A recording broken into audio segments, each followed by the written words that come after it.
ಬೆಂಗಳೂರಿನ ಮಹಾರಾಜ ಗ್ರೌಂಡ್ನಲ್ಲಿ ಎಸ್ ಜಾನಕಿ ಅನ್ನೋದಕ್ಕಿಂತ ಎಲ್ಲರೂ ಪ್ರೀತಿಯಿಂದ ನಿರ್ದೇಶಕರಾಗಿರುವಂತಹ ಪ್ರವೀಣ್ ದೂರವಾಣಿ ಸಂಪರ್ಕದಲ್ಲಿ ಜಾಯಿನ್ ಆಗಿದ್ದಾರೆ. ಸರ್ ನಮಸ್ತೆ.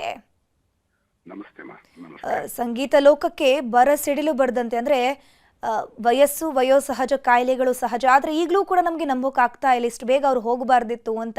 ಈ ಕ್ಷಣದಲ್ಲಿ ಅವರ ಸಾಧನೆಯ ಬಗ್ಗೆ ಮೆಲುಕು ಹಾಕೋದಾದ್ರೆ ಜಾನಕಿ ಅಮ್ಮ ಬಹಳ ಸ್ಪೆಷಲ್. ಏನು ಅಂತ ಹೇಳಿದ್ರೆ ಅವ್ರ ಜೊತೆ ಕಾರ್ಯಕ್ರಮ ಮಾಡಿದವ್ರಿಗೆ ಗೊತ್ತಿರುತ್ತೆ. ಎಲ್ರು ಎಷ್ಟು ಚೆನ್ನಾಗಿ ನೋಡ್ಕೊತಾ ಇದ್ರು ಅಂದ್ರೆ ಚಿಕ್ಕ ಮಕ್ಕಳು ಅಥವಾ ಯಂಗ್ ಟು ದ ಇಂಡಸ್ಟ್ರಿ ಹೊಸಬರಾದ್ರೂ ಕೂಡ ಎಷ್ಟು ಪ್ರೀತಿಯಿಂದ ಅವ್ರನ್ನ ಎಂಕರೇಜ್ ಮಾಡಿ ಅವ್ರ ಜೊತೆ ಹಾಡಿ ಯಾವತ್ತೂ ಯಾರನ್ನೂ ಇಲ್ಲ ಬೇಡ ಆತರ ಯಾವ ಒಂದು ಹಾರ್ಶ್ ವರ್ಡ್ಸು ಬಳಸದೇ ಇರೋಂತ ಒಂದು ದೇವಿ. ಆಮೇಲೆ ಅವರೇ ಸ್ವತಃ ಕೆಲವು ಕಾರ್ಯಕ್ರಮದಲ್ಲಿ ನನಗೆ ಇನ್ನೂ ನೆನಪಿದೆ, ಆನೇಕಲ್ಲಲ್ಲಿ ಒಂದು ಕಾರ್ಯಕ್ರಮ ಮಾಡಿದಾಗ ಅವರು ಒಂದು ಸಾಂಗ್ ತಗೊಂಡಾಗ ಅದ್ರ ಬಗ್ಗೆ ಹೇಳ್ಬೇಕಾದ್ರೆ ಎಷ್ಟು ಇವತ್ತಿಗೂ ನನಗೆ ಭಯ ಆಗುತ್ತೆ ಇದು ಸಾಂಗ್ ಹಾಡ್ಬೇಕಾದ್ರೆ ಸ್ಟೇಜ್ ಮೇಲೆ, ಯಾಕೆಂದ್ರೆ ಪ್ರಾಕ್ಟೀಸ್ ಮಾಡ್ಕೊಂಡ್ ಬರ್ತೀನಿ ಅಂತ ಹೇಳಿದಾಗ ಎಲ್ಲ ಬೇರೆ ಸಿಂಗರ್ಸ್ ಒಂದು ಮಾದರಿಯಾಗಿ ನಿಂತಿದ್ರು. ಯಾಕೆಂದ್ರೆ ಇಷ್ಟು ಸೀನಿಯರ್ ಇಷ್ಟು ವರ್ಷದಿಂದ ಅವ್ರು ಹಾಡ್ಕೊಂಡ್ ಬಂದಿದ್ರು ಕೂಡ ಇಷ್ಟು ಪ್ರಾಕ್ಟೀಸ್ ಮಾಡ್ಬೇಕು ಅನ್ನೋ ಒಂದು ಮಾಡೆಲ್, ಒಂದು ಮಾರ್ಗದರ್ಶಿಯಾಗಿ ನಿಂತಿದ್ರು ಅವರು. ಅಂಡ್ ಶಿ ವಾಸ್ ಆಲ್ವೇಸ್ ತುಂಬಾ ಚೇರ್ಫುಲ್. ಅವ್ರು ಬಂದ್ರೆ ಒಂದು ಎಂತ ಆರಾ ಅಂದ್ರೆ ನಾವೆಲ್ಲ ಆಟೋಮೆಟಿಕ್ಲಿ ನಿಂತ್ಕೊಂಡು ನಮಸ್ಕಾರ ಮಾಡಬೇಕು ಅನ್ನೋ ತರ ಒಂದು ವ್ಯಕ್ತಿತ್ವ ಅದು. ಸೊ ವಿ ಹ್ಯಾವ್ ಲಾಸ್ಟ್ ಒಂಥರ ನಮ್ಗೆ ಜೀವಂತವಾಗಿದ್ದಂತ ಒಂದು ಮಾದರಿ ನಮ್ಗೆ ಕಳೆದೋಗಿದೆ.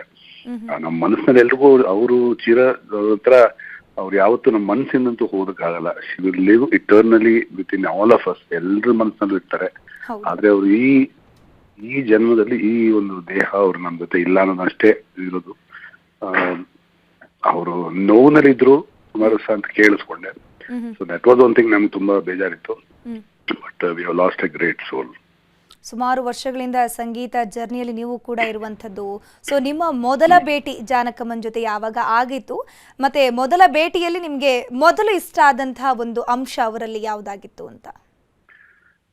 ಮೊದಲ ಭೇಟಿ ನಾನು ರಿಹರ್ಸಲ್ಸ್ ಯಾವ್ದೋ ಶೋ ರಿಹರ್ಸಲ್ಸ್ ನಾವು ಅವಾಗ ಅವರು ನನಗೆ ಇದೆ ಅವರ ಸಿಂಪ್ಲಿಸಿಟಿ ಅಂಡ್ ಅವ್ರಿಗೆ ಈ ಪ್ರಿಸಿಷನ್. ಅವರು ಪ್ರೋಗ್ರಾಮ್ ಒಂದು ಚಿಕ್ಕ ಮಗು ಇದ್ದಾಗೆ ಒಂದು ಫಸ್ಟ್ ಟೈಮ್ ಸ್ಟೇಜ್ ಹತ್ತಾ ಇದೀನಿ ಅನ್ನೋ ಒಂದು ರೀತಿನಲ್ಲಿ ಅವರು ಪ್ರಾಕ್ಟೀಸ್ ಮಾಡಿದ್ರು. ಎಲ್ಲಾ ಆರ್ಟಿಸ್ಟ್ ಜೊತೆ ಕೂತ್ಕೊಂಡು ಇನ್ನೊಂದ್ಸರಿ ಮಾಡೋಣ, ಇದೊಂದ್ ಸ್ವಲ್ಪ ಸರಿ ಇಲ್ಲ, ಇದು ನಾನು ಇನ್ನೊಂದ್ಸರಿ ಸರಿಯಾಗಿ ಹಾಡ್ತೀನಿ ಅಂತ ಅಷ್ಟು ಒಂದು ಇನ್ನೋಸೆಂಟ್ ಮಾಡಿ. That was one important thing ನನ್ನ ಮನಸ್ಸಿಗೆ ಇವತ್ತಿಗೂ ಅಚ್ಚಳಿದೆ ನಿಂತಿರುವಂತ ವಿಷಯ.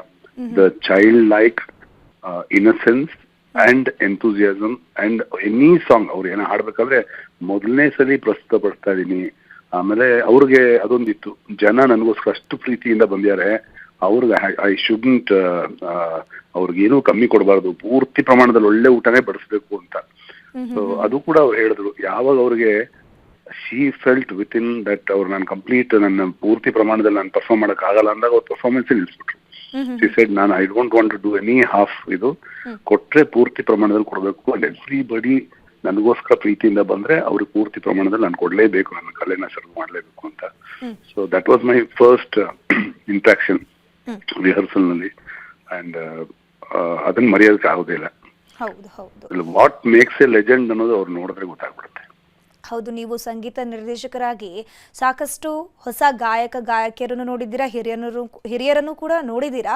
ಬಟ್ ಈಗಿನ ಜನರೇಷನ್ ಅಲ್ಲಿ ಪರಭಾಷಿಕರು ಸಿಂಗರ್ಸ್ಗಳು ನಮ್ಮ ಕನ್ನಡ ಫಿಲ್ಮ್ ಇಂಡಸ್ಟ್ರಿಗೆ ಬರ್ತಾರೆ, ಒಂದು ಹಾಡನ್ನ ಹಾಡ್ತಾರೆ, ಅದಾದ್ಮೇಲೆ ಹೋಗ್ಬಿಡ್ತಾರೆ. ಕನ್ನಡಕ್ಕೂ ಅವರಿಗೂ ಸಂಬಂಧ ಇಲ್ಲ, ಏನೋ ಒಂದು ಕನ್ನಡ ಸಾಂಗ್ ಹಾಡಿದ್ದೆ ಅಂತ ಮಾತಿಗೆ ಬರುತ್ತೆ ಅಷ್ಟೇ.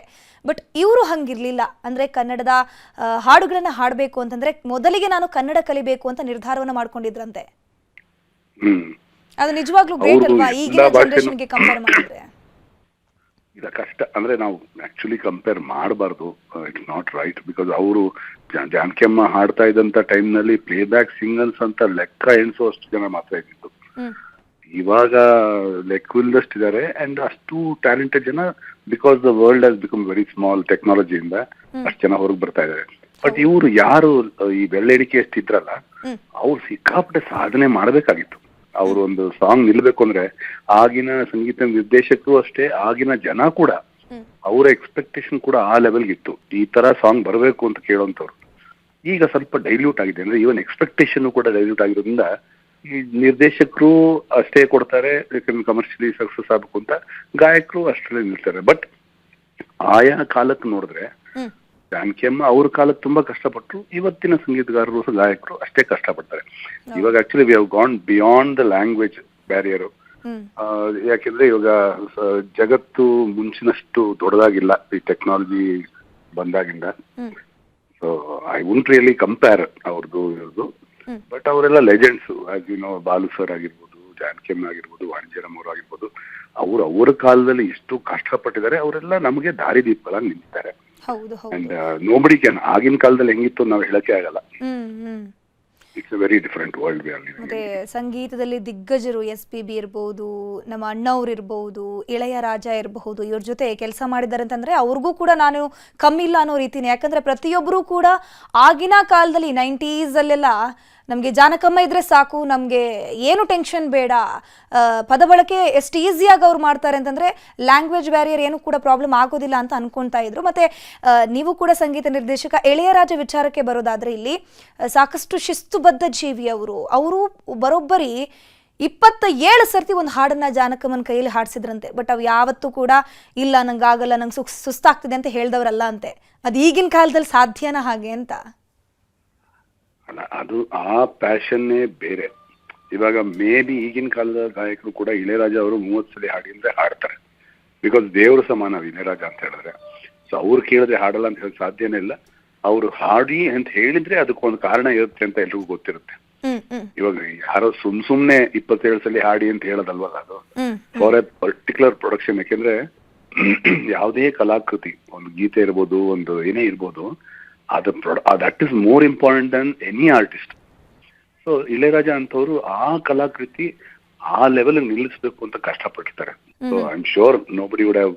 ಇವತ್ತಿಗೂ ಇಳೆಯರಾಜ ಅವರು ಇನ್ನೊಂದು 10 ಸಲ ಹಾಡಿ ಅಂದ್ರೆ ಖಂಡಿತವಾಗಿ ಹಾಡ್ತಾರೆ. ಬಟ್ ಜಾನಕಿ ಅಮ್ಮ ಅವರೆಲ್ಲ ಎಂಥ ಲೆಜೆಂಡ್ಸ್ ಅಂತ ಹೇಳಿದ್ರೆ ಇಳೆಯರಾಜ ಅವ್ರಿಗೇನೆ ಅವ್ರು ಸಮಾಧಾನ ಕೊಡೋಷ್ಟು ಮಟ್ಟಿಗೆ ಇದ್ದಂತಹ ಜನ ಅವರು. ಅವ್ರ ಹತ್ರ 27 ಸಲ ಹಾಡ್ಸಿದ್ರೆ ಅಂದ್ರೆ ಏನೋ ವಿಶೇಷವಾದ ಕಾರಣ ಇದ್ದಿರ್ಲೇಬೇಕು. ಹಾಗೆ ನೀವು ಸಂಗೀತ ನಿರ್ದೇಶಕರಾಗಿ ಈಗಿನ ಜನರೇಷನ್ನ ಸಿಂಗರ್ಸ್ಗಳು ಮತ್ತೆ ಜಾನಕಮ್ಮನವ್ರನ್ನ ಒಂದೇ ಸ್ಟೇಜಲ್ಲಿ ನಿಂತು ನೋಡೋದಾದ್ರೆ ಏನೆಲ್ಲ ಬದಲಾವಣೆಗಳನ್ನ ನೀವು ಕಾಣ್ತೀರಾ ಸಂಗೀತ ನಿರ್ದೇಶಕರಾಗಿ? ಆ ತರ ತುಂಬಾ ಕಷ್ಟ. ಕಂಪೇರ್ ಮಾಡ್ಲೇಬಾರ್ದು ನಾವು. ಬಿಕಾಸ್ ಅವರೇ ಇವ್ರೆ ಎಲ್ಲರೂ ಅವ್ರವ್ರ ಜಾಗದಲ್ಲಿ ಬಹಳ ಕಷ್ಟ ಪಡ್ತಾ ಇದ್ದಾರೆ. ಈಗಿನ ಸಂಗೀತಗಾರರು ಅಂದ್ರೆ ಇವತ್ತಿನ ಗಾಯಕರು ಅವ್ರು ಕಷ್ಟ ಪಡ್ತಿರೋದೇ ಬೇರೆ ವಿಷಯಕ್ಕೆ. ಒಂದು ಟ್ಯಾಲೆಂಟ್ ಅವ್ರು ಸಿಕ್ಕಾಪಟ್ಟೆ ತಯಾರು ಮಾಡ್ಕೋತಾ ಇದ್ರು ಕೂಡ ಅವಕಾಶಗಳು ಬಹಳ ಕಡಿಮೆ ಇದೆ. ಯಾಕೆ ಅವಕಾಶಗಳು ಕಡಿಮೆ ಇದೆ ಅಂತ ಹೇಳಿದ್ರೆ ಸಂಗೀತಗಾರರು ಗಾಯಕರು ಜಾಸ್ತಿ ಇದ್ದಾರೆ. ಎಷ್ಟು ಜನ ತಯಾರಾಗ್ತಾ ಇದಾರೋ ಅಷ್ಟು ಜನಕ್ಕೆ ಅವ್ರಿಗೆ ಸೂಕ್ತವಾದಂತ ಅವಕಾಶಗಳು ಕೊಡೋದು ಬಹಳ ಕಷ್ಟ ಇಡೀ ಜಗತ್ತಿನಲ್ಲಿ. ಸೊ ಜಾನಕಿಯಮ್ಮ ಅವ್ರ ಟೈಮ್ ನಲ್ಲಿ ಅವ್ರು ಎಷ್ಟು ಜನ ಇದ್ರು ನೋಡಿ. ಪಿ ಸುಶೀಲಾ, ವಾಣಿಜ್ಯರಾಮ್ ಅವರು, ಕೆಲವೇ ಹೆಸರು ಹೇಳ್ಬೋದಾಗಿತ್ತು ನಾವು. ಸೊ ಅವಾಗ ಅವ್ರದ್ದು ಶೋ ಅಂದ್ರೆ it was A huge show. ಒಂದು ಸಿನಿಮಾಗೆ ಸಂಬಂಧಪಟ್ಟಿದ್ದ ಒಂದು ಶೋ ಅಂತ ಹೇಳಿದ್ರೆ ಜಾನಕಿ ನೈಟ್ ಅಂತ ಹೇಳಿದಾಗ ಹೆಂಗಿರೋದು ಅದು ಅಂದ್ರೆ ಕಷ್ಟಪಟ್ಟು ಊರಿಂದ ಊರು ಬರ್ತಾ ಇದ್ರು. ಇವತ್ತೇನಾಗ್ತಿದೆ ಅಂತ ಹೇಳಿದ್ರೆ ಇವಾಗ ಜಾನಕಿ ಹಿಟ್ಸು, SPB ಹಿಟ್ಸು, ಚಿತ್ರ ಹಿಟ್ಸು ಅಂತ ದಿನನಿತ್ಯ ವಾರದಲ್ಲಿ ಒಂದು ಡೆಫಿನೆಟ್ಲಿ 2 ದಿವಸ ಎಲ್ಲೋ ಒಂದು ಜಾಗದಲ್ಲಿ ಕರ್ನಾಟಕದಲ್ಲೋ ಬೆಂಗಳೂರಲ್ಲೋ ನಡೀತಾನೆ ಇರುತ್ತೆ. ಸೊ ಇವತ್ತಿನ ಜನರಿಗೆ ಅಷ್ಟು ಅವಕಾಶ ಇದ್ರೂ ಕೂಡ ಎಲ್ಲ ಗಾಯಕರು ನಾವು ಬಳಸ್ಕೊಳಕ್ಕಾಗಲ್ಲ, ಅವ್ರಿಗೆ ಅವಕಾಶ ಕೊಡಕ್ಕಾಗಲ್ಲ. ಆ ತರ ಒಂದು ಸ್ಥಿತಿ. ಸೊ ಹಿಂದಿನ ಕಾಲದವ್ರಿಗೆ ಅವ್ರದ್ದೊಂದು ಬೇರೆ ರೀತಿ ಪ್ರಾಬ್ಲಮ್ ಇತ್ತು. ಈಗಿನ ಕಾಲದವ್ರಿಗೆ ಬೇರೆ ತರ ಪ್ರಾಬ್ಲಮ್ ಇದೆ. ಬಟ್ ಎಲ್ರು ಅವ್ರವ್ರ ಈ ಕಾಲಕ್ಕೆ ಅನುಸಾರವಾಗಿ ಕಷ್ಟ ಪಡ್ತಾ ಇದ್ದಾರೆ. ಖಂಡಿತವಾಗಿ ಅದಂತೂ ನಿಜ. ಆದ್ರೆ ಜಾನಕಿಯಮ್ಮ ಅಂತವ್ರದ್ದು ಒಂದು ಕತೆ ಹೇಳಿದ್ರು ಅವರು. ಶಿವ ಶಿವ ಎನ್ನುವುದೇ ಅಂತ ಒಂದು ಸಾಂಗ್ ವೈದ್ಯನಾಥನವ್ರದ್ದು 2 ರಾಗದಲ್ಲಿ ಬರುವಂತ ಗೀತೆ. ಅದು ಎಷ್ಟು ಟಫ್ ಆಗಿತ್ತಂತೆ ಅಂದ್ರೆ ಜಾನಕಿಯಮ್ಮ ಹೇಳ್ತಾ ಇದ್ರು, ನಾನೇನು ಸಂಗೀತ ಎಲ್ಲ ಅಷ್ಟೊಂದು ಕಲ್ತಿಲ್ಲ, ನಾನು ನಮ್ ಟೀಚರೇ ನೀನ್ ಕಲ್ಸಕ್ ಆಗಲ್ಲ, ನೀನ್ ಸರಸ್ವತಿ ನೀವು ಅಂತ ಹೇಳಿ ಕಲ್ಸ್ಬಿಟ್ರು ಅಂತ ಹೇಳಿದ್ರು. ಆಮೇಲೆ ಈ ಗೀತೆ ಬಂದಾಗ ಅವ್ರು ತುಂಬಾ ಭಯ ಆಗಿತ್ತಂತೆ. ಅವರು ಮಂತ್ರಾಲಯದಲ್ಲಿ ಮತ್ತೆ ತ್ಯಾಗರಾಜದ ದೇವಸ್ಥಾನದಲ್ಲಿ ಹರಿಸ್ಕೊಂಡಿದ್ರಂತೆ, ಹೇಗಾದ್ರೂ ಮಾಡಿ ಈ ಒಂದು ಗೀತೆನ ನನ್ನ ಕೈಲಿ ಹಾಡಿಸ್ಬಿಡಿ ಅಂತ. ಸೊ ಹರಕೆ ಹೊತ್ಕೊಂಡು ಹೋಗಿ ಹಾಡು ಬಂದೆ ಅಂತ ಹೇಳಿದ್ರು. ಅಷ್ಟು ಟಫ್ ಆಗಿತ್ತು ಅಂತ. ಅದು ಇವತ್ತಿಗೂ ಕೇಳಿದ್ರೆ ಆ ತೋಡಿ ಆ ಭೋಗಿ ಜೊತೆಗೆ ಹಾಡೋದು ಬಹಳ it is very very complex song. ಎಂಥ ಶಾಸ್ತ್ರೀಯವಾಗಿ ತುಂಬಾ ಕಲ್ತಿರುವಂತ ಗಾಯಕರಿಗೂ ಕಷ್ಟ ಇರುವಂತ ಗೀತೆ. ಅವ್ರು ಎಷ್ಟು ಆರಾಮಾಗಿ ಕೇಳ್ತೀನಿ. ಅವ್ರು ಕೇಳಿಸ್ಕೋಬೇಕಾದ್ರೆ ಕಷ್ಟಪಟ್ಟಿದ್ದಾರೆ ಅಂತ ಅನ್ಸೋದೇ ಇಲ್ಲ, ಅಷ್ಟು ಸುಗಮವಾಗಿ ಹಾಡಿದ್ದಾರೆ ಅಂತ. ಗ್ರೇಟ್ ಸಿಂಗರ್ ಅಂದ್ರೆ ಆ ಪ್ಯಾಷನ್ ನೋಡಿ. ಇವತ್ತು ನಮಗೆ ಟೆಕ್ನಾಲಜಿನಲ್ಲಿ ಎಷ್ಟೊಂದು ಶ್ರುತಿ ಸ್ವಲ್ಪ ಸರಿ ಮಾಡ್ಬೋದು, ತಾಳ ಸರಿ ಮಾಡ್ಬೋದು, ಎಲ್ಲಾನು ಆತರ ವಾಯ್ಸ್ ಮಾಡ್ಯುಲೇಷನ್ ಚೇಂಜ್ ಮಾಡೋಕೆ ಅನುಕೂಲಗಳು ಬಂದಿದೆ ಇವಾಗ. ಸೊ ಇವತ್ತಿನ ಸಿಂಗರ್ಸ್ಗೆ ಆ ಸಪೋರ್ಟ್ ಇದೆ ಮನಸ್ಸಿನಲ್ಲಾದ್ರು ಸರಿ ಮಾಡಬಹುದು ಮುಂದೆ ಅಂತ. ಆದ್ರೆ ಅವರು ಜಾನಕಿ ಅಮ್ಮ ಅವರು ಇದ್ದ ಕಾಲದಲ್ಲಿ ಯಾವ ಟೆಕ್ನಾಲಜಿ ಇಲ್ಲ, ಯಾವ ಮಾಸ್ಟರ್ ಪೀಸ್ ಮಾಡಿದ್ರು ಅವರೇ ಸ್ವತಃ ಕಷ್ಟಪಟ್ಟು ಹಾಡಿಯೇ ಆಗ್ಬೇಕಾಗಿರುವಂಥದ್ದು. ಸೊ ಅಂತ ಕಾಲದಲ್ಲಿ ಅವರು ಬೆಳೆದು ಬಂತವ್ರು. ಇಟ್ಸ್ ಲೈಕ್ ಇದೆ ಒಂದು ನಮ್ ಬೆಂಗಳೂರಿನಲ್ಲಿ ಅವೆನ್ಯೂ ರೋಡ್ ನಲ್ಲಿ ಕಾರ್ ಓಡಿಸೋದ್ ಕಲ್ತಂಗೆ ಅವ್ರದ್ದು. ಸೊ ಎಲ್ಲಿ ಬೇಕಾದ್ರೆ ಸಲೀಸಾಗಿ ಹೋಗ್ಬೋದು. ಇವತ್ತಿನ ಜನರೇಷನ್ಗೆ ಅದು ಟೆಕ್ನಾಲಜಿ ಸಪೋರ್ಟ್ ತುಂಬಾ ಅನುಕೂಲ ಇರೋದ್ರಿಂದ ಅವ್ರು ಎಷ್ಟು ಸಲ ಬೇಕಾದ್ರೂ ಚೆನ್ನಾಗಿ ಹಾಡಿ ಅದನ್ನ ಇಂಪ್ರೂವ್ ಮಾಡಬಹುದು. ಸೊ ಆ ಡಿಫ್ರೆನ್ಸ್ ಇದ್ದೇ ಇದೆ. Thank you Praveen sir, news 18 ಜೊತೆ ಮಾತನಾಡಿದ್ದಕ್ಕೆ. ಇನ್ನು ಸಿಎಂ ಡಿ ಕೆ ಶಿವಕುಮಾರ್